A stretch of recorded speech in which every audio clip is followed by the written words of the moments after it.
Yes.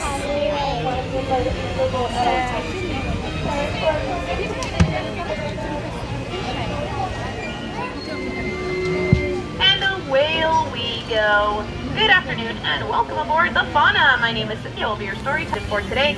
Just a few things before we get started for your safety. Please remain seated with your hands, arms, feet, and legs inside the boat at all times. And please let's supervise our children, the adult ones. We don't want our stories having any unexpected twists. The characters in our stories travel through a rabbit hole, maybe with some pixie dust or on a magic carpet ride. But we have the great opportunity to travel right through Monstro the Whale. Don't worry about him though, he's actually very friendly. He lets me and Dory practice our whale in here. All good stories start off with once upon a time, but in our case it'll start off with a big bad wolf who lives inside his cave. He likes to look across the way, licking his lips at the three little pigs with their house made out of straw, stick, and of course 100% wolf-proof bricks. As much as that wolf tried to huff and puff his way through all three houses, alas, he did not. And if that isn't your cup of tea, over at London Park, Peter Pan took Wendy, Michael, and John Darling all off into flight. When they were in Neverland, they never was helping out the Princess Jasmine when they first met in the marketplace of Agrabah.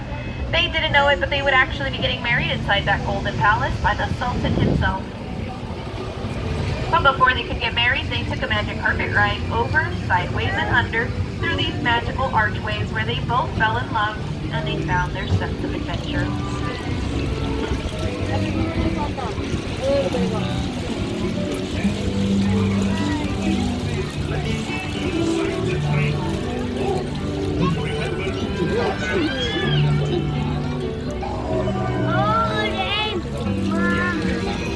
And this wouldn't be a good story without a dark twist. It'll be right inside the Cave of Wonders, where Aladdin had the task to find the magic genie lamp. Inside, the genie was waiting to grant Aladdin his 3 wishes.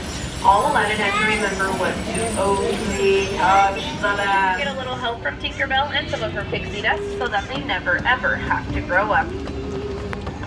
Hanging out with his neighbor, Mr. Mole, but I believe they had for each other in order to melt Princess Anna's frozen heart.